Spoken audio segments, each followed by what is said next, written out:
लोकसभेतील विरोधी पक्षनेते राहुल गांधींनी आज अर्थसंकल्पावरील आपल्या भाषणामध्ये सरकारवर जोरदार टीका केली आहे। सत्ताधारी नेते आणि अंबानी अदानी यांनी चक्रव्यूह तयार केल्याची टीका त्यांनी केली। तर हा चक्रव्यूह भेदण्याचा उपाय देखील त्यांनी आपल्या भाषणात सांगितला। या भाषणाचा आढावा घेणारा हा स्पेशल रिपोर्ट। 21व्या शतकात नवा चक्रव्यूह दिसतो कमळासारखा। पंतप्रधान मोदींच्या छातीवर चक्रव्यूहाचं चिन्ह।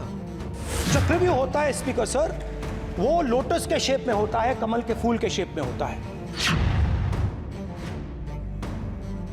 तो जैसे उस टाइम 6 लोग कंट्रोल करते थे वैसे आज भी 6 लोग कंट्रोल कर रहे हैं।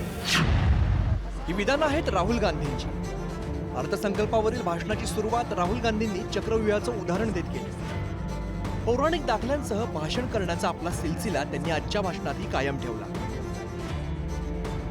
मैंने चक्रव्यूह के बारे में थोड़ी रिसर्च की और पता लगा कि चक्रव्यूह का एक दूसरा नाम होता है पद्मव्यूह, मतलब लोटस फॉर्मेशन। तो जो चक्रव्यूह होता है स्पीकर सर, वो लोटस के शेप में होता है, कमल के फूल के शेप में होता है। 21वीं सदी में सर एक नया चक्रव्यूह तैयार हुआ है स्पीकर सर, वो भी लोटस की शेप में है सर, और उसका चिन्ह प्रधानमंत्री जी अपनी छाती पर लगा के चलते हैं। सर जो अभिमन्यु के साथ किया गया था, जो अभिमन्यु को चक्रव्यूह में फंसाया गया था, वही हिंदुस्तान के साथ किया गया है। सर अभिमन्यु को 6 लोगों ने मारा था। उनके नाम द्रोणाचार्य, कर्ण, कृपाचार्य, कृतवर्मा, अश्वत्थामा और शकुनी। सर आज भी चक्रव्यूह के बीच में 6 लोग हैं। सर चक्रव्यूह के बिल्कुल सेंटर में, चक्रव्यूह में हजारों लोग होते हैं सर, मगर उसके बिल्कुल सेंटर में 6 लोग कंट्रोल करते हैं। तो जैसे उस टाइम 6 लोग कंट्रोल करते थे वैसे आज भी 6 लोग कंट्रोल कर रहे हैं। चक्रव्यूह को नरेंद्र मोदी जी, अमित शाह जी, मोहन भगवत जी, अजीत दोवल जी, अंबानी और अदानी जी कंट्रोल कर रहे हैं। देशातील अनेक क्षेत्रात आज भीतीचं वातावरण असल्याचं सांगत खुद्द भाजप नेतेही घाबरलेले असल्याची टीका राहुल गांधींनी केली।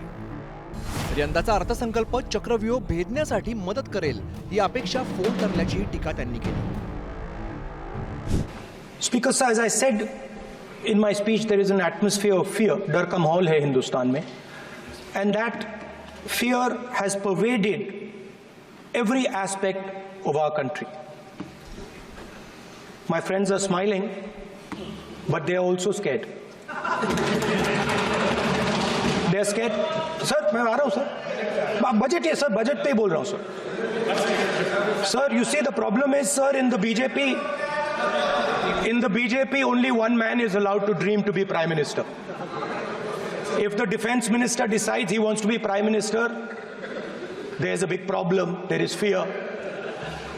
So this fear has been spread throughout the country, and the question I was asking myself was, why is this fear spreading so deeply? My expectation was that this budget would weaken the power of this Chakravyu.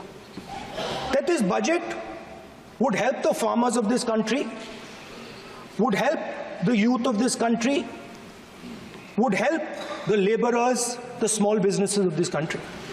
But what I have seen is that this budget, the sole aim of this budget, इसकी जो नियत है, it is to strengthen this framework, the framework of big business, monopoly business, the framework of a political monopoly that destroys the democratic structure.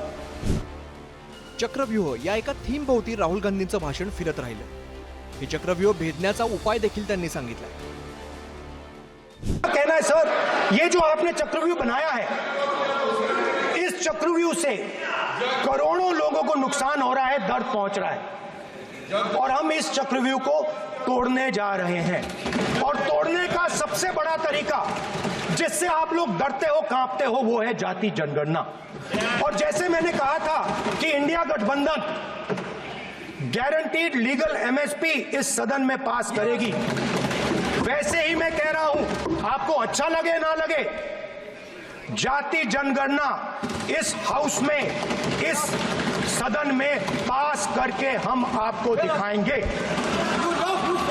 Hindu धर्म में चक्रव्यूह का opposite क्या होता है जानते हो आप चेयर को एड्रेस। मैं बताता हूं सर, शिव की बारात होती है सर। शिव की बारात में कोई भी आ सकता है, किसी भी धर्म का कोई भी व्यक्ति आ सकता है, मगर इनके चक्रव्यूह में सिर्फ 6 लोग हैं सर।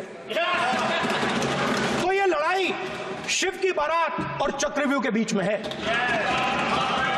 हम चक्रव्यूह तोड़ते हैं, हम चक्रव्यूह तोड़ने का काम करते हैं। मनरेगा, हरी क्रांति, आजादी, कॉन्स्टिट्यूशन, ये चक्रव्यूह को तोड़ने के काम है। गेल्या काही भाषणांमध्ये राहुल गांधींनी भगवान शंकराचं त्रिशूळ, गळ्यातील नाग आणि सर्व धर्मात दिला गेलेला अहिंसेचा संदेश याची उदाहरणं दिलेली होती। हा सिलसिला कायम ठेवत राहुल गांधींनी आज चक्रव्यूह या संकल्पनेचा भाषणात आधार घेतला। आता सत्ताधाऱ्यांकडून राहुल यांच्या भाषणाचा चक्रव्यूह भेदला जाणार की त्याकडे दुर्लक्ष केलं जाणार याची उत्सुकता आहे। ब्युरो रिपोर्ट, पुढारी न्यूज।